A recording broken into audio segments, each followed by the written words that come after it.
गङ्गातरङ्गरमणीयजटाकलापं गौरी निरन्तरविभूषितवामभागं नारायणप्रियमनान्दमदापहारं वाराणसीपुरपतिं भज विश्वनाथं। हरि ओम। अखिल भारतीय संस्कृत परिषद के द्वारा प्रवर्तमान मासिक विद्युत गोष्ठी के तृतीय पुष्प समर्पण के अवसर पर इस सभा की अध्यक्षता कर रहे परमादरणीय डॉक्टर रमेश कुमार त्रिपाठी जी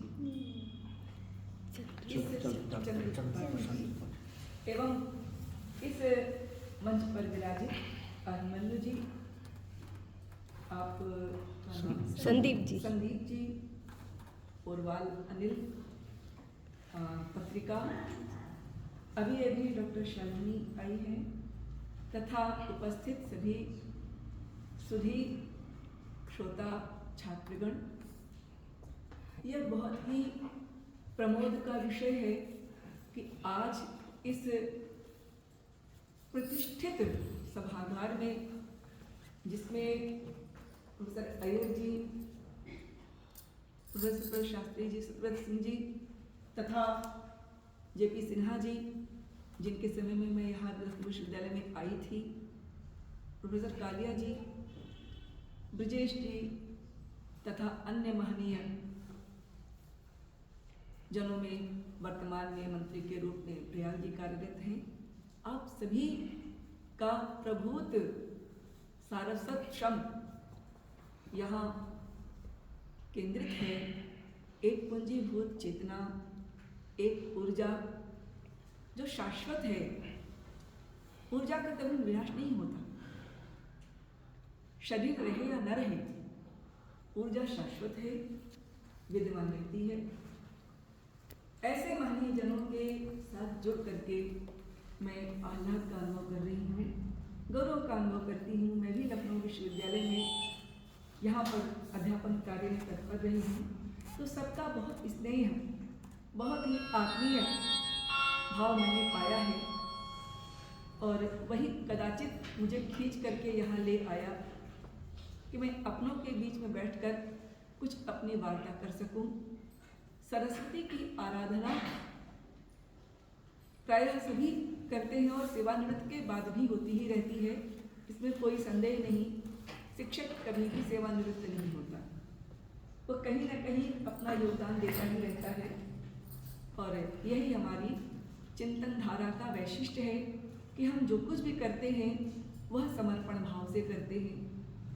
तो आज विषय जो लिया है इस व्याख्यान का, महाकवि कालिदासस्य साहित्ये पर्यावरणं पारिस्थितिकी च। विषय संस्कृत भाषा में यदि इसका अन्वय है, किंतु इसको मैं हिंदी भाषा में आपके सम्मुख सुगम होने के लिए सरल भाव से प्रस्तुत करना चाहती हूँ, ताकि यह विषय समझ में आए। जैसा कि आज विदित है सभी को कि वर्तमान में शिक्षा के लिए नवीन शिक्षा नीति में मल्टीडिसिप्लिनरी सब्जेक्ट को लेकर के कार्य करने के लिए सरकार ने भी और शिक्षा नीति में भी बहुत इसको महत्व दिया जा रहा है। संस्कृत भाषा और साहित्य, यह अपने आप में अगर देखें तो विद्वानों की, विचारकों की, मनुष्यों की अभिव्यक्ति का माध्यम देववाणी रही है पूरा काल से। हमारे जितने भी शास्त्र हैं, चाहे वो किसी भी विषय से केंद्रित, गणित का देख लीजिए, आयुर्वेद देख लीजिए, विज्ञान देख लीजिए, भौतिकी देख लीजिए, खगोल देख लीजिए, हर क्षेत्र में भाषा का निबंधन का माध्यम देववाणी है। लेकिन ज्ञान का वैविध्य, ज्ञान का प्रकाशन ये अपने आप विषय के अनुरूप अलग अलग ऋषियों की चिंतना का विषय रहा। आज हम एक कवि को लेकर आपके सम्मुख उपस्थित हैं, जिनको संस्कृत साहित्य का केंद्रीय भूत कहा जा सकता है, प्रतिनिधि रूप कहा जा सकता है।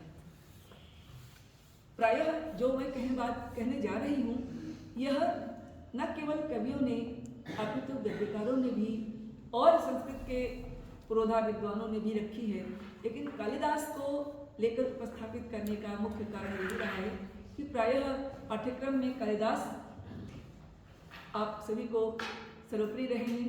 कालिदास संस्कृत के एक मानक हैं और भारतीय संस्कृति के पुरोधा पक्षधर हैं। वह ज्ञान, मैं थोड़ा सा विषय को परिवर्तन के लिए आगे बढ़ के तब आगे बढ़ना चाहती हूँ।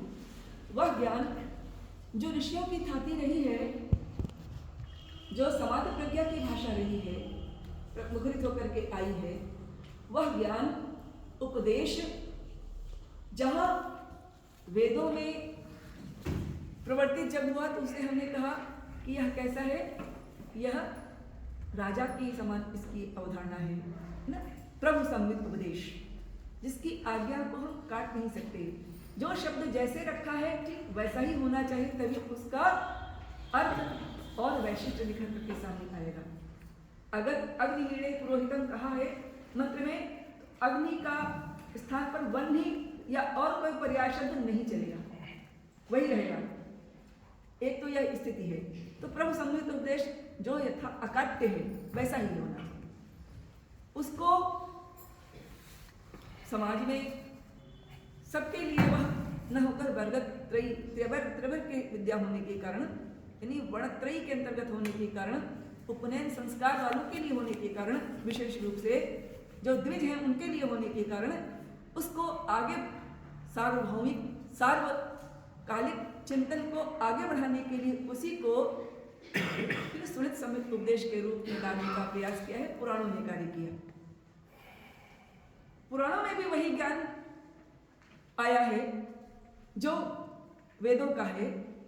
वेदों का उल्लंघन करने के लिए पुराणों को रखा गया।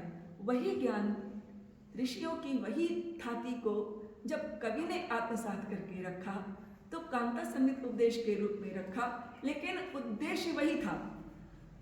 चतुर्वर्ग फल प्राप्ति ही सुखाद अल्पधियामपि काव्यादेव यतस्त्यंत स्वरूप निवृत्ति। चतुर्वर्ग ही प्राप्त करना ही जीवन का ध्येय है, कुछ और नहीं। इसलिए ज्ञान का धर्म अर्थ काम मोक्ष जो जीवन की सरणी है, उसके माध्यम से बताते हुए अपना लक्ष्य निर्धारित करना, यही उद्देश्य रहा है हमारे आचार्यों का और कवियों का भी। इसीलिए कवि शब्द को ऋषियों ने बड़ा सुंदर रखा है। आप ईशा भाषण से देखें, कबीर मनीषी परिमुह से मुह, वहाँ कवि का अर्थ साक्षात परमात्मा ही है। अपारे काव्य संसारे कबीर एको प्रजापति ही इधस्मै रोजते ऋषुम तथे परिवर्तते। तो वह कवि है कौत इति कवि, जो क्रांतदर्शी रूप में निकल करके अपने भावों को, अपने ज्ञान को प्रकाशित करके लोक कल्याण के लिए स्थापित करे, वह कालिदास का साहित्य निश्चित रूप से इसी धारा का पर विद्यमान है, जो केवल रस व्यापार, रस संवर्धन, रस चरवना तक ही नहीं, बल्कि इससे आगे। अब इस विषय पर चर्चा का विषय नहीं है, नहीं, हमने अभी एक नया प्रोजेक्ट ICPR से लिया है जिसमें भारतीय चिंतन में सौंदर्य तत्व विभाग। अब मैं उसको इस पर देख रही हूँ तो मैं अनुभव कर रही हूँ, इस सौंदर्य की बात काव्य धरा पर व्यावहारिक स्तर पर रखा जा रहा है। इसका भी मूल सूत्र रसो वैसा रसम है लब्धवानंदी होती, वहां जाके प्रतिष्ठित है। श्रीमद् भागवत देख लीजिए, खुदा करके सौंदर्य घन परम चेतन तत्व, वही तत्व यहाँ भी विद्यमान है। कालिदास का भी साहित्य अछूता नहीं, यह सब कुछ साथ साथ है। यहाँ ज्ञान भी है, यहाँ ज्योतिष भी है, यहाँ आयुर्वेद भी है, यहाँ रस भी है काव्य का, यहाँ दर्शन भी है। मैंने कालिदास के दर्शन पर ही शोध कार्य किया। कालिदास को जब दार्शनिक हमने सिद्ध किया तो बल्कि हमारे आचार्य या एक्सपर्ट्स जो थे उन्होंने सचमुच में कहा कि आप तो कवि को दार्शनिक बना दिया आपने। हमने कहा दर्शन से अलग कुछ और है ही नहीं, काव्य भी दर्शन ही है, काव्य दर्शन से अलग नहीं है, वो भी दर्शन ही है। दर्शन का अर्थ केवल देखना ही नहीं है, अपितु चिंतन है, आपकी सोच है, आप किस तरह उसको लेकर के किस धरा तक ले जाते हैं। ये वर्ण से वर्णातीत होने तक, वर्ण से वर्णातीत होने तक, जिसे हम कहते हैं शब्द ब्रह्म निष्णातः पर ब्रह्मादिगच्छति। ओंकार का जो चिंतन है ये पर ब्रह्म तक जाता है, शब्द से ही तो निकल करके जाता है।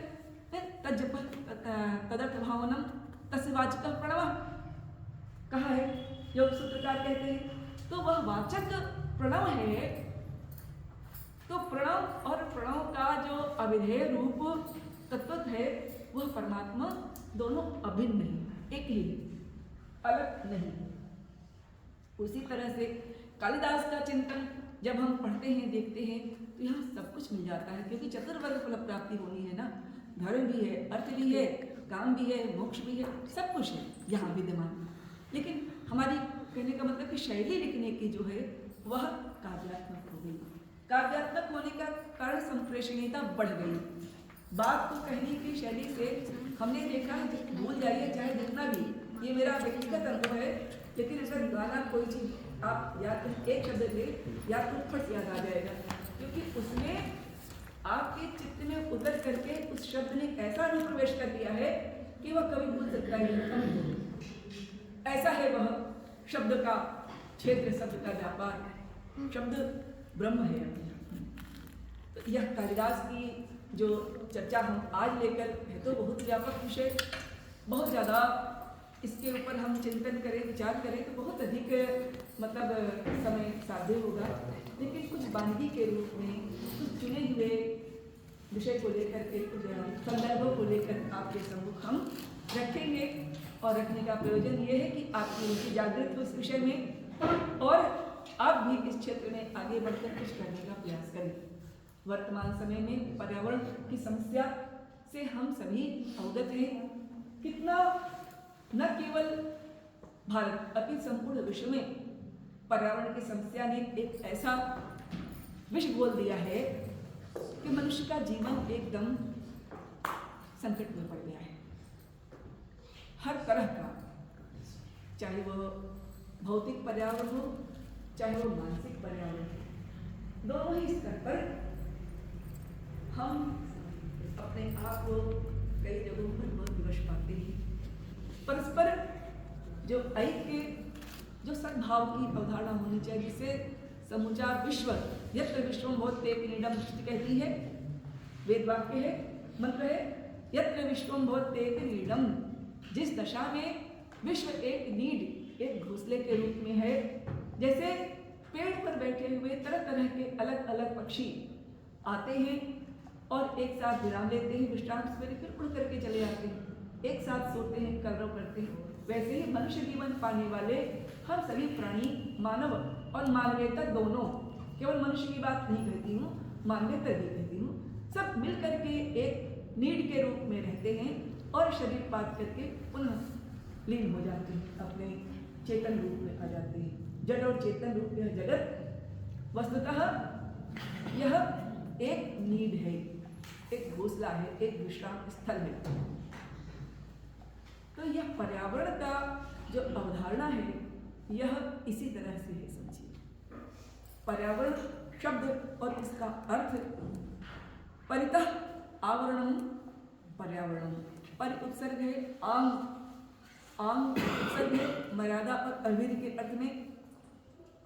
आंग मर्यादा अविध, यह मर्यादा के अर्थ में आशवल चिकित्सा नाम, जैसे कालिदास कहते हैं जब जहाँ तक पृथ्वी फैली है तहाँ तक, वहाँ तक इसकी व्याप्ति है। उसी तरह से आंग और बुरे वर्णे, वर्ण करने के अर्थ में, और लिट प्रत्यय लगकर वर्णम, पर्यावरणम, परितः आवरणम, चारों ओर का जो घेरा है ये पर्यावरण शब्द है। व्युत्पत्ति की दृष्टि से। यह पर्यावरण जिसका आज हम अध्ययन करने के लिए अपना मन बना करके अनुभव कर रहे हैं, आवश्यकता इसके अनुभव कर रहे हैं, भारतीय चिंतन में ऋषियों के उसमें वाङ्मय में कहीं मिलता नहीं। यह पर्यावरण शब्द नहीं मिलता।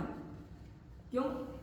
क्योंकि इसकी आवश्यकता ही नहीं अनुभव हुई कभी। यह विषय ही ऐसा नहीं लिया, क्योंकि हम इतना सजग थे, इतना सचेत थे हमारे विचारक चिंतक ऋषि मुनि, कि वो कभी भी पर्यावरण की आवश्यकता ही नहीं लगी कि पर्यावरण को हम लेकर जाने, क्योंकि ऐसी समस्या ही नहीं आई। मनुष्य ने प्रकृति के साथ अपने आप को आत्मसात करके ऐसा जीवन जिया, न पृथ्वी को कभी क्षति पहुंचाने का प्रयास किया, न जल तत्व को, न आकाश को, न वायु को दूषित करने का प्रयास किया। इन पंच महाभूतों के संतुलन की जो आज समस्या आ रही है, ये नहीं थी कभी। ध्वनि प्रदूषण भी नहीं था उस तरह का, और जब हुआ है तो विकराल रूप लेकर के समस्या के रूप में आया है। उसका निराकरण करने का प्रयास किया गया बाद में, इससे महाभारत युद्ध के बाद हुआ था, है ना। आपने पढ़ा होगा हिरोशिमा वाला जो प्रकरण है उसमें। तो इस तरह से दिक्कतें आने पर उसके शमन का प्रयास किया गया, शोधन का प्रयास किया गया, लेकिन सामान्यतया यह रूप में कभी नहीं था। तो पर्यावरण की समस्या भारत में कभी नहीं थी, इसलिए इस विषय को कभी अध्ययन का विषय नहीं बनाया गया, इसको क्षेत्र ही नहीं लिया गया। तो क्या इसका अर्थ माने कि पर्यावरण विषय पर कभी ऋषियों ने सोचा ही नहीं? एक तर्कड़ा उठती है, क्या इस पर कभी सोचा ही नहीं? अवश्य सोचा था। और ऋषि की भाषा में देखे, ऋषियों की वाणी में, तो हम ये कह सकते हैं कि वेद ही प्रमाण मानेंगे। परिधि शब्द का प्रयोग आया है वहां, अंतर्धि देवानाम परिधि मनुष्याणाम, परिधि शब्द का प्रयोग आया है। और परिधि शब्द वहां पर इस अर्थ में परिधि जैसे उसी बात को लेकर के अन्यत्र अथर्ववेद में कहा, यत्र सर्वो जीवति गौरश्वः पशवः अश्वः पशु, यत्रेदं क्रियते ब्रह्म परिधि जीवनायकम। जहां जिस उस अंतर्धि, उस परिधि को, उस परिधि में चारों ओर के घेरे को ही हम पर्यावरण शब्द के माध्यम से अब कहते हैं, जानते हैं। और वहां केवल एक ही बात नहीं की, यत्र सर्वो जीवति, जहां जिसमें सब रहते हैं। कौन? गौ अश्वः, गौ अश्व और पशु करके शब्द का प्रयोग किया है। गौ अश्व पुरुषः पशु, पुरुष और पशु। पुरुष के रूप में हम सब मनुष्यों के लिए ले लीजिए। तो कहने का अर्थ यह है कि वहां भी चिंतन व्याप्त है, और इसका मूल उत्स, क्योंकि ऐसा कोई भी ज्ञान नहीं है जो वेदों में संचित नहीं है। वेद सकल ज्ञान का आकर है, इसलिए जितना भी आज वर्तमान में है ये, और जो हम नहीं जान पा रहे हैं वो सब भी, ऐसा नहीं कि हम सब कुछ जान गए, वह सब का सब वेदों में सुरक्षित है। जिसकी जितनी पात्रता, जितनी अधिकारता, उतना वहां से निकाल करके वह ज्ञान को प्रसारित करने का प्रयास करता है। हमारे ऋषियों की चिंतना अगाध है, शाश्वत रूप में। जो शाश्वत है वो नित्य है, अनंत है, उसका अंत नहीं है। ऐसा वह तत्व पर्यावरण जिसे हम कहते हैं, जिसके बारे में विदेशों में जब चिंतन किया गया तो उसके लिए, पर्यावरण के लिए शब्द इन्वायरमेंट, एक शब्द आया है इन्वायरमेंट, एक आया है इकोलॉजी। दो शब्दों का प्रयोग किया विशेष रूप से। इन्वायरमेंट बाह्य के रूप में कहे, इकोलॉजी अंतः संबंधी के रूप में कहे। दोनों शब्दों का अर्थ थोड़ा सा अंतर है, लेकिन एक है जिसके विषय में कह सकते हैं कि environment is any force which influence अस। जो हमें प्रभावित करता है वह एक फोर्स, एक ऐसी शक्ति है जो हमें प्रभावित करती है, हर तरह से प्रभावित, हमारे शरीर को, हमारे मन को, हमारी चेतना को प्रभावित करती है, वह एनवायरमेंट है। कि अब इसको कहा गया है फोर्स है, ऐसा ई रहा कहते हैं। ज़्यादा नहीं उद्धृत करेंगे, क्योंकि एक दो उद्धृत करके आपके सम्मुख आगे बढ़ेंगे, क्योंकि मूल विषय पर हमको इकोलॉजी जिसे हम पारिस्थितिकी कहते हैं, वह एक तरह से relation between living and non living things, अंतः संबंध, यानी जो चेतन का अचेतन के साथ, चेतन का चेतन के साथ, ये जो रिलेशन है, संबंध है, अंतः संबंध है, इसे हम इकोलॉजी के रूप में जानते हैं। The relation of plants and living creatures of each other and to their environment. ये सब्जेक्ट किसका है? ये पारिस्थितिकी का है, इकोलॉजी का है। तो दोनों को मिलाकर के ही, पर्यावरण और पारिस्थितिकी मिलाकर के ही विषय की संपूर्णता बनती है।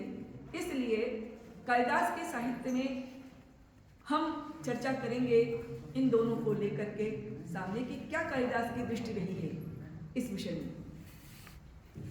कालिदास जिनका समय आप सभी जानते हैं, द्वितीय शताब्दी ईसा पूर्व से लेकर के चतुर्थ शताब्दी ईस्वी तक लोग अलग अलग विद्वानों के अलग अलग मत हैं। कोई कहीं रखना पसंद करता है, कोई कहीं तर्क रखते हैं तरह तरह के, लेकिन कालिदास के अंतः साक्ष्य से कहते हैं जो अपने द्वारा लिखा गया साहित्य से निकाल करके देखा जाए उसे अंतः साक्ष्य कहते हैं। और जो अभिलेख या समकालीन विद्वानों के मत के रूप में या कहीं किसी ने उस विषय में और कभी ने कह दिया हो तो वो बाह्य साक्ष्य है, अंतः साक्ष्य नहीं। कालिदास का अंतः साक्ष्य बोलता है कि कालिदास अग्निमित्र शुंग के समकालीन थे। आश्यासे ईश इति विगमक प्रति प्रजानाम संपत् से नकल गोप्तर नागरी मित्रे। ये जो भरत वाक्य है मालिकाग्निमित्रम का, यह इस बात का प्रतीक है। सामान्यतः भरत वाक्य लिखने की परंपरा है, सार्वकालिक सार्वभौमिक होता है, लेकिन कार्य जब कभी पढ़े, जब नाटककार मंचन करे, तब वह भरत वाक्य सबके लिए समान रूप से व्यवहृत हो। लेकिन यहाँ पर कालिदास आशा से, आशा करता हूँ ना, आशा से ईति विगमक प्रवृत्ति प्रजानाम, प्रजाओं की ईति भीति से निवृत्ति के रूप में करते हुए संपत्ति से अकल गोप्त नागरी मित्रे, यह संपन्न होगा और गोप्ता यानी राजा शासक अग्निमित्र के समकाल में ये ईति भीतियां समाज में प्रजा को पीड़ित नहीं करेंगी। यह भरत वाक्य लिख करके कालिदास ने कहीं कहीं बीज रूप में अपनी उपस्थिति का, काल का प्रतिपादन कर दिया। ऐसे कालिदास वैसे तो कवि यश के प्रार्थी नहीं थे वो, तो उनको अपने लिए कुछ लिखा ही नहीं। आज लिखने की विधा देखा जाए, लेखन में आत्मा लिखते हैं, आत्मकथा के रूप में लिख देते हैं, एक विधा है विद्यमान, डायरी लिखते हैं लोग। तो उस समय पहले दूसरी दृष्टि, तब अपने बारे में कुछ कहना होता था कि ये हम कहते हैं ना कि वो हमारा लौल्य है कि हम अपने बारे में कहें, तो वो अच्छी बात नहीं मानी जाती थी उसको। अपने लिए व्यक्ति स्वयं, दूसरे भले कह दें उसको जानकर समझ कर, स्वयं अपने बारे में आत्मश्लाघा की प्रवृत्ति नहीं थी कि हम अपनी प्रशंसा खुद ही करें, अपने बारे में कहें। हम जो भी कह रहे हैं, हमारा स्वरूप अपने आप में क्या है, हम केवल चेतन का अंश हैं, और जो हम कर रहे हैं उस चेतन को समर्पण दे रहे हैं उस महासमष्टि में। समष्टि की चेतना से ही यद्यद् भूत मत सत्यम तत्तत् श्रीमद् ऊर्जितम, गीता में भगवान ने कहा है, वही सत्य है। यह काया नहीं बोल रही है, काया के भीतर बैठा हुआ चैतन्य वो जिस विषय में कर रहा है कार्य और जिसको जैसे करा रहा है, कि ईश्वर इच्छा है कि यहाँ मेरी उपस्थिति आज आपके सम्मुख इस तरह से हुई, अन्यथा शायद हम नहीं आ पाते, कोई नहीं आ पाता, ये सब आ न सकती। तो सबका निमित्त बनाता है मनुष्य जरूर, लेकिन होता वही है जो ईश्वर की इच्छा होती है, कहने का अभिप्राय है। तो कालिदास के चिंतन साहित्य में उनका चिंतन पूरा का पूरा पर्यावरण मूलक है, हम ये कह सकते हैं। पर्यावरण के अर्थ में हम यहाँ पर पूरा का पूरा इंटायर यूनिवर्स, संपूर्ण ब्रह्मांड को लेकर के अगर देखें, कालिदास की क्या सोच है, क्या चिंतना है, उस दृष्टि विचार करके देखें, तो कालिदास के चिंतन में पर्यावरण का जो स्वरूप निकल करके आया है, बहुत व्यापक आया है। आज वर्तमान में हम पर्यावरण साइंस के ऊपर जो वर्क देख रहे हैं, वो केवल और केवल भूमि, जल और वायु, इतना ही लेकर MSc इन इन्वायरमेंट साइंस पे करते हैं लोग, इसी को लेकर रिसर्चेस और तरह के इंस्टीट्यूट्स डेवलप हैं। लेकिन हमारे यहाँ जो भारतीय अवधारणा रही है, वह इससे बहुत आगे रही है। चित्त तेजो मरुत व्यम काल दिग देहिनो मनः। 5 तो है ही है, पृथ्वी जल तेज वायु आकाश, ये पंच बाहर दिखाई देने वाले स्थूल रूप में बाहर है ना। काल दिक देही और मन, ये 4 और जोड़ लीजिए, इसमें 9 द्रव्य माने गए हैं।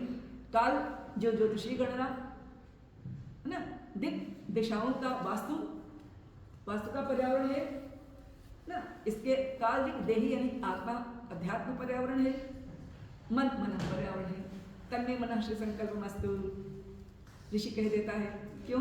क्योंकि मन पर्यावरण अगर शुद्ध नहीं है तो आप कितना भी प्रगति कर लें, कलह बना रहेगा, मानसिक रूप से पीड़ा बनी रहेगी और परस्पर एक दूसरे से जूझते करते आपके मन में पीड़ाएं बनी रहेंगी, कभी शांत नहीं होगा आपका चित्त। चित्त की शुद्धता पर्यावरण का एक अंग है। मन पर्यावरण होने पर ही वह पर्यावरण की गति हो सकती है।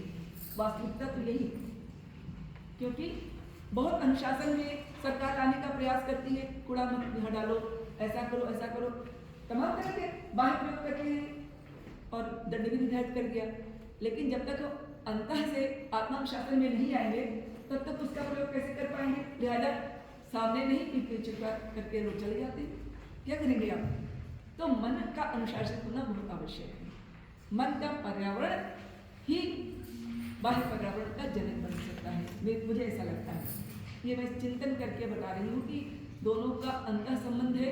मन शुद्ध है, मन अगर आपका आह्लादित है तो कहीं भी आप बैठे रहेंगे आपको सर्वत्र आह्लाद का अनुभव होगा। मन अगर दुखी है तो कितनी भी अच्छी जगह चले जाइए आप, आपका मन अवसाद नहीं रहेगा, आपको अच्छा कुछ नहीं लगेगा। तो ये है मन पर्यावरण की महत्ता। कालिदास के चिंतन में पर्यावरण के संदर्भ में दोनों तरह का वर्णन मिलता है। मैं 1-2 उदाहरण देते हुए कहती हूँ। सबसे पहले तो नांदी श्लोक देख लीजिए कालिदास का। शाकुंतलम, अभिज्ञान शाकुंतलम और मालविकाग्निमित्रम तथा विक्रमोर्वशीयम, तीनों में नांदी पाठ जो है वो पंच महाभूतों के संतुलन के लिए बिल्कुल एक में विशेष रूप से शाकुंतलम का देखें। या सृष्टिराद्या वहत विद्युतम या हविर्या चेत ये दे कलम विद्युतः या इंसा व्याप्त विश्वम या माहुः सर्वबीज प्रकृतिर्या प्राण प्राणतः अष्टाभि अष्टाभिषः। 8 प्रत्यक्ष मूर्ति के रूप में, कहीं यजमानमयी मूर्ति है ना। पहले तो जलमयी, जल की सबसे पहले उत्पत्ति हुई है, तो या सृष्टिराद्या जल। इसमें कवि ने, लेखक ने, कालिदास ने अपनी कथावस्तु के मूल रूप में जोड़ा है। अष्टपदनादी के रूप में इसको रखा जाता है, षड्राज छंद है। लेकिन हम सब उधर की ओर न जा करके केवल इसको पर्यावरण की दृष्टि से विश्लेषित कर रहे हैं आपके सम्मुख कि ये इस नांदी में जल तत्व, पृथ्वी तत्व, या माहु सर्वबीज प्रकृति थी, या प्राणतः, ये 2 यानी पृथ्वीमयी और वायुमयी मूर्ति। सबसे पहले जलमयी मूर्ति रखा, फिर यजमानमयी मूर्ति है ना, फिर ये द्वे कालम विधत्तः, ये जो काल का विधान करते हैं ये अपने आप में काल गणना की ओर चंद्र और सूर्य का उल्लेख करते हैं ना। या तो ये सब सारा टोटल मिलाकर के देखिए तो 8 के रूप में भगवान शिव की मूर्ति की परिकल्पना कालिदास रखते हैं। और इसके इस रूपों में, इन 8 रूपों में भगवान शिव हमारी रक्षा करें।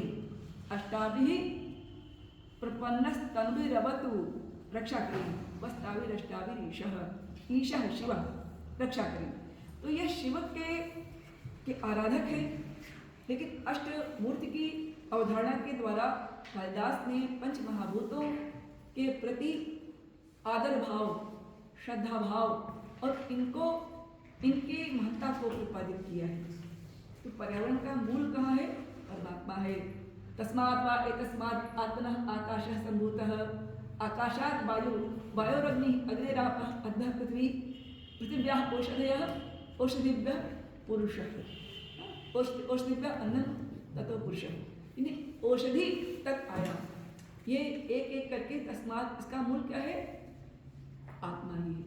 तो भारतीय अवधारणा में कालिदास भी इसको कहते हैं कई श्लोक ऐसे आए हैं जिसमें उन्होंने चराचर जगत को अनुस्यूत परमात्मा से कहते हुए जड़ चेतन संपूर्ण जगत में वह एक तत्व ही है जो व्याप्त है, जिसके व्याप्ति के कारण संपूर्ण संसार एक दूसरे के प्रति सद्भाव से युक्त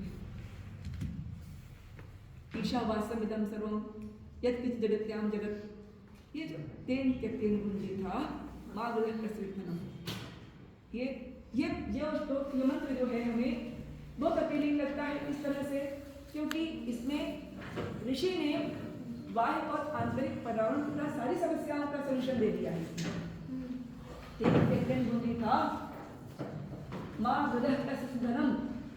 यह ऐसा वाक्य है जो अंतः पर्यावरण की दृष्टि देखा जाए अत्यंत महत्वपूर्ण है, और बाह्य पर्यावरण के लिए ईशावासमिदं सर्वम, यह मंत्र का जो पंक्ति जगत, संपूर्ण जगत में जितना कुछ दिखाई दे सब ईश्वर से अच्छा है। ये पर्यावरण की आध्यात्मिक अवधारणा भारतीय चिंतन में है, जिसे कालिदास लेके चलते हैं। वेदांते श्रीमाहुरे पुरुषम व्याप्त स्तम रोदसी यस्मिन् ईश्वर कीर्तन विषय शब्दो यथार्थाक्षरः अंतर्यश्च मोक्षे निमित्त प्राणाग्निर्मृत्यते सस्थानम निर्वत्यो सुलभ निशेषायस्तुवा। कालिदास कह रहे हैं औपनिषद परम तत्व से लेकर के जीवात्म तक अंतर्यश्च मोक्षे निमित्त प्राणाग्निर्मृत्यते, जो अंतर्मन में विद्यमान धराकाश विद्वान चेतन है, उसको ऋषि मुनि योगी जन योग क्रिया के द्वारा ढूंढ रहे हैं। अंतर्यश मुझे निमित्त प्राणाग्निर्मृत्यते, प्राणायाम आदि के माध्यम से उसका अन्वेषण कर रहे हैं। सस्थाणु स्थिरवती योगीश्वर निशेषायस्तुवा। ऐसा यह तत्व जिसे हम पर्यावरण कहें, व्याप्त स्तम रोदसी, रोदसी द्यावा पृथ्वी, दिनों के पृथ्वी लोक को व्याप्त करके जो अवस्थित है, वह यह तत्व पर्यावरण का मूर्तिमान बाह्य रूप है और जो दिखाई दे रहा है, लेकिन इसके मूल में जो विद्यमान है वह चेतन परम तत्व, वही पर्यावरण का मूल आधार है, जिसको लेकर भारतीय चिंतन में प्रवृत्ति हुई है। और कालिदास के भारतीय संस्कृत के पक्षधर है, उसको उन्होंने अन्वित करके रखा है, प्रस्तुत किया है। अब प्रसंगतः चर्चा चल रही है तो मैं एक बात और कहूंगी, तब उसके बाद आऊंगी दूसरे विषय पर। एक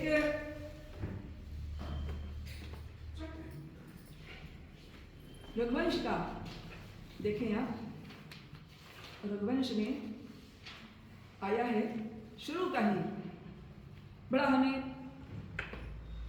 चिंतन जो ऋषि का है, धर्मशास्त्रों में जो धर्म की, क्योंकि भारतवर्ष में धर्म को विज्ञान के माध्यम से जोड़ दिया गया, लिहाजा नीम, तुलसी, पीपल, बरगद सबकी उपासना करने के लिए तत्परता दिखाएगी, क्योंकि ये सारी चीजें स्पर्श मात्र से कहीं न कहीं शरीर को, मन को स्वास्थ्य देने वाली हैं।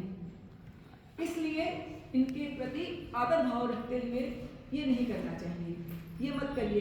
तो एक तो हुआ वेदवाणी, क्योंकि ये अपना कामता समित उपदेश है, इसमें जब कभी कहेगा तो अपने ढंग से कहेगा, कभी अपने ढंग से कहेगा उस बात को।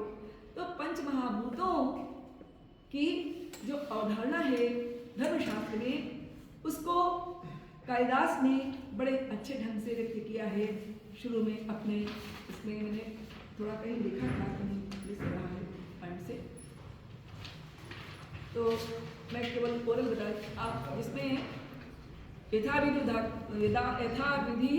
हुताग्नि नाम है ना, यथा कामार्चितार्थी नाम ना, जिसमें प्रजाए कहवेधि नाम आया है लास्ट में, शुरू में ही है ना, यथाविधि हुताग्नि नाम, यथाविधि अग्नि की उपासना करना, यज्ञ करना, यज्ञ क्रिया के द्वारा पर्यावरण का शोधन, यह विज्ञान भी आज पूरी तरह प्रमाणित मानता है कि यज्ञ की क्रिया के द्वारा हम केवल अपने अंतर्मन को ही नहीं, अभी तो बाह्य पर्यावरण का भी शोधन करते हैं।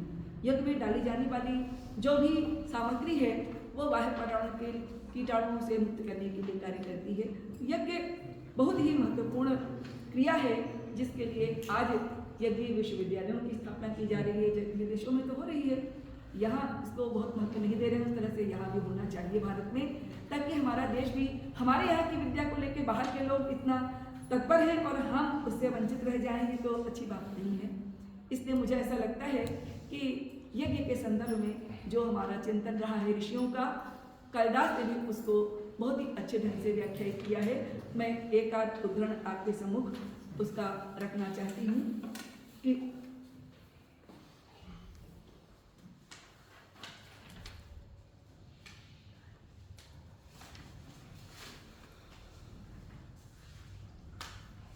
उनके वचन को उद्धृत करूंगी।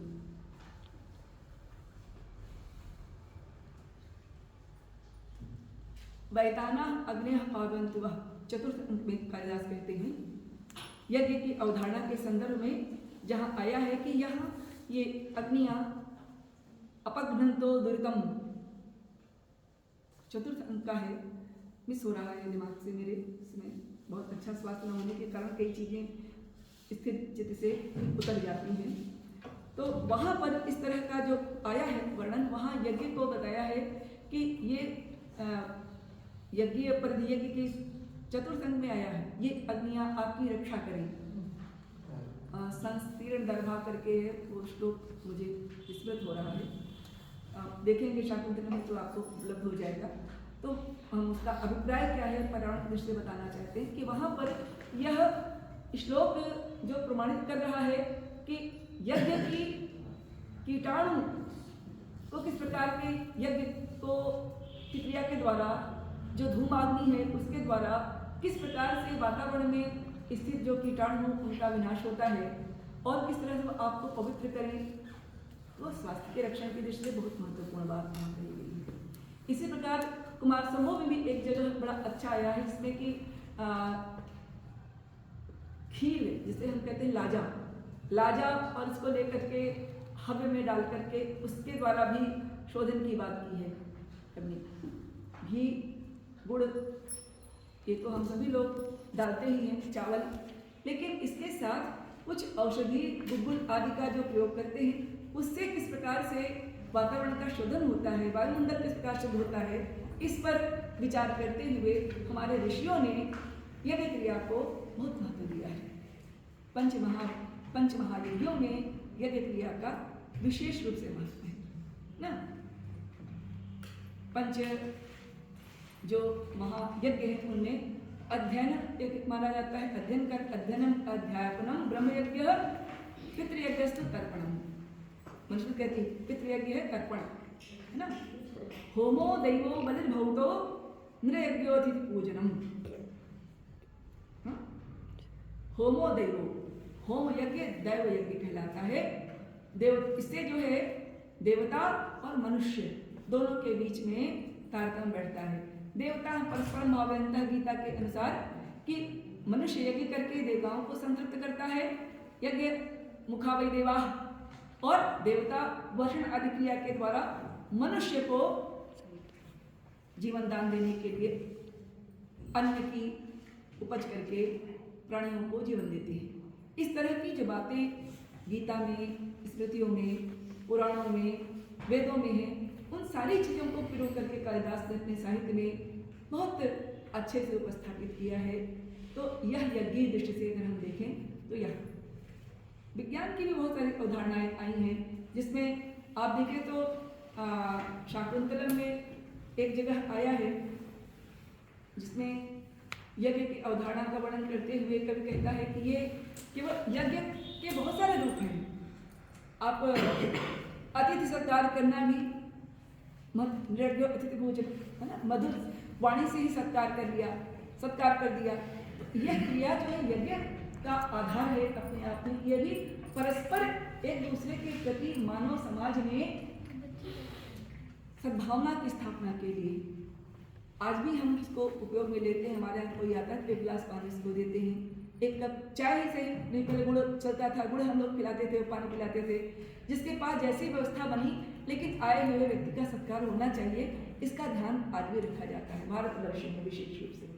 गेस्ट जिसको हम आजकल कहने लगे अंग्रेजी, हमारा अतिथि के तिथि नहीं हुआ करती, वो कभी भी आ सकता है। और आप तैयार हैं, जब कभी आया है तो उसका न करने पर आतिथ्य सत्कार आपको अपराध लगेगा। नचिकेता 3 दिन दरवाजे पे पड़ा रहा। यमराज जैसे यमलोक के अधिष्ठाता को भी कांप जाना पड़ा, बिना खाए पिए पड़ा रह गया।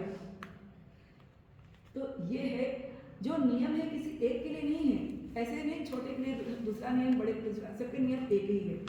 शास्त्र जो निर्धारित करता है वह नियम सबके लिए समान है, एक इसमें कोई दो राय नहीं।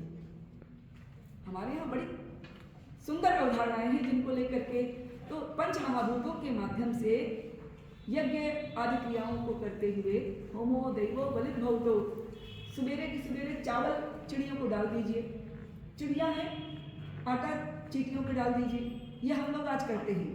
ये सारी चीजें बलित भवतो, ये भूत यज्ञ है। बलित भवतो, बलि भूतेभ्यः बलिः, प्राणियों को दी जाने वाली दे दी है, थोड़ा सा उनका भी जीवन चलना चाहिए, आपके ही क्रिया के द्वारा चलेगा। आपने अर्चना की है, अर्जित किया है, उससे थोड़ा थोड़ा भी उनका भी जीवन चलेगा, है ना। तो होमो दैवो बलित भवतो नृयज्ञोऽतिथि पूजनम, कोई आए अतिथि उसका सत्कार करना, ये नृयज्ञ कहलाता है। कालिदास के शाकुंतलम में देख लीजिए, शकुंतला आए हुए अतिथि का पिताजी नहीं रहते फिर भी सत्कार करने का प्रयास करती है ना। और यही नहीं, प्राणियों में सद्भावना केवल मानव के लिए नहीं, मानवेतर प्राणियों की भी रक्षा करना। न आश्रम मृगोयम न हंतव्यो न हंतव्यः, यह आश्रम मृग है, इसकी मत करिए, ये व्याख्यानस कहते हैं आकर के। तो एक तरह का ये जो पर्यावरण का आधार बनाया, ये बहुत ही वैज्ञानिक भी है और बहुत ही स्वस्थ वातावरण के निर्माण के लिए उपयोगी है। इस तरह का वातावरण अहिंसा को प्रधानता देना, क्योंकि उसको पता है जो बिल्कुल निर्भय भाव से विचरण कर रहा है मृग आश्रम का, जानता है मुझे कोई यहाँ डर नहीं है, कोई मुझे मारेगा नहीं, इसलिए निर्भय चल रहा है। रथ की आवाज सुन रहा है फिर भी चल रहा है, उसको पता है कि हमारी हत्या नहीं होगी, यहाँ पर हमारे जीवन में कोई शंका नहीं है, भाग जाता वो तुरंत निकल करके। तो ये जो परस्पर मनुष्य का मनुष्येतर के साथ जो सद्भाव है, संबंध है, जीवन की रक्षा का जो विधान के लिए किया जाने वाला व्यवहार है, ये अपने आप में कितना महत्वपूर्ण है। कालिदास की इस रचना को देख करके, इस कृति की छोटी सी चीज को देख करके अनुभव कीजिए। हम इस संदर्भ में अब शाकुंतलम के किस प्रकार से अंतर संबंध है पर्यावरण और परिस्थिति का, उस पर आते हैं। विषय को लेकर के बहुत देर बोलने में थोड़ा मुझे इसमें असुविधा हो रही है कंठ से, और चूँकि मैं आशा करूँगी कि भविष्य जब हम आए तो थोड़ा सा बोलने के लिए मैक वगैरह होता तो धीरे बोलता है आदमी, उतना फास्ट गले में खराश गले से मुझे दिक्कत हो रही है। शाकुंतलम में का ही उदाहरण केवल ले रही हूँ क्योंकि वो पढ़ी हुई चीज़ है, आपके क्लास में भी होगी, आगे नहीं जाऊँगी, नहीं तो उसी उतने से वानगी के लिए छोटा ही पर्याप्त होता है, इसकी बहुत आवश्यकता नहीं होती। उनके विचारों को जब आप और विशाल रूप में अध्ययन करेंगे और गंभीरता से जाएंगे तो और प्राय सभी रचनाओं में आपको ऐसी चीजें मिल जाएंगी। प्रकृति का सुंदर स्वरूप चित्रण तो आपने ऋत संग्राम में देखा ही है। मेघदूतम देखिए, मेघदूतम में अंतर प्रकृति है ना, अलकापुरी का वर्णन करते हुए कभी कैसा कहता है और बाह्य प्रकृति का भी करता है, दोनों वर्णन में कालिदास निपुण है करने में। लेकिन हम यहाँ पर जिस विषय में चर्चा कर रहे हैं अंतः संबंध के साथ परिस्थिति पे आते हैं। शकुंतला के लिए क्या कहा, पातुम न प्रथमं व्यवस्थितम युष्मास श्रीपेशया, है ना, नादत्ते त्रिमंडलात् भवतां विद्येया पदम आद्येव प्रसूति समये यस्या भूत स्वः सेयं याद शकुंतला पतिग्रहं सर्वत्र। अब किससे अनुमत मान रहा है, ऋषि कह रहा है भो भो वनवासिनः अरणकुशः, आप लोग दीजिए। बिल्कुल सूक्ष्म रूप में जो विद्यमान है उन सबके लिए कह रहा है। इतना आत्मीय भाव संबंध है मनुष्य का मनुष्येतर प्राणी और जो प्लांट्स के साथ, यानी वनस्पतियों के साथ, पेड़ों के साथ। क्या अंतर संबंध, हम उसको कहते हैं मानवीकरण किया। यह सत्य है कि मनुष्य की तरह ये भी सांस लेते हैं, इनमें भी जीवन है, क्योंकि सर्वं खलु ब्रह्म, है ना, ये संपूर्ण जगत ब्रह्म रूपात्मक है। अगर चेतना नहीं तो जीवन नहीं।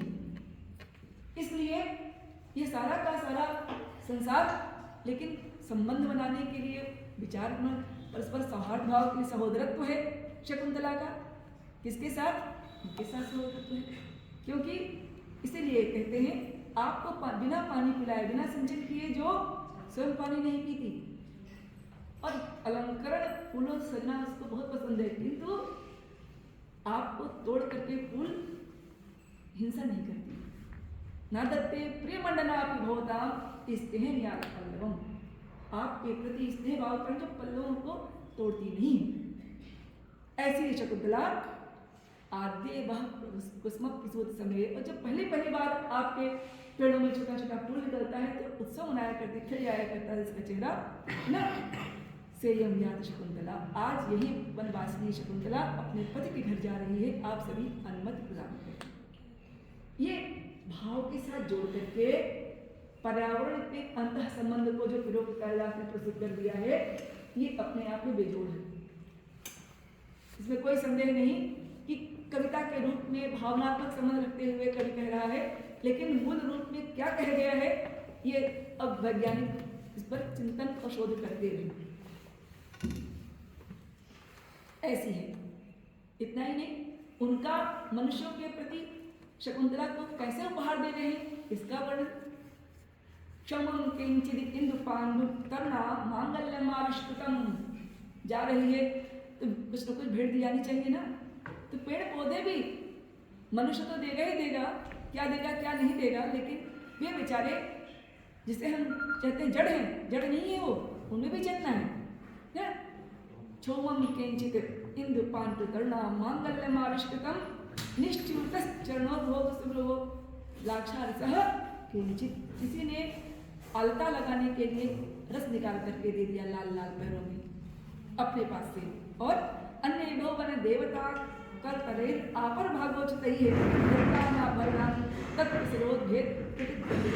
जैसे पत्तों को क्योंकि हाथों को उठा करके वन देवता के माध्यम से कुछ दे दिया, फिर भी बेटा इसको भी ले जाओ मेरी तरफ से। यह स्नेह भाव, ये तो एक हम कहते हैं कि मनुष्य समाज में से प्रचलित है, इसको कर रहे हैं, लेकिन इसके साथ साथ पारिस्थितिकी का संबंध देखें इसमें कि किस तरह से कवि ने पिरोया है कि अंतः संबंध जिसके बिना जीवन नहीं, उस जीवन को किस तरह दर्शी बनाने के लिए चिंतन है यहाँ पर कि मनुष्य का मनुष्येतर प्राणियों और प्रकृति के साथ वृक्ष वनस्पति का इतना सुंदर संबंध था कि पर्यावरण जैसी प्रदूषण की समस्या की कहीं आवश्यकता थी ही नहीं, कहीं कोई उद्भावना हुई ही नहीं। ये हमारा चिंतन रहा है, ऐसा कवि कह रहा है।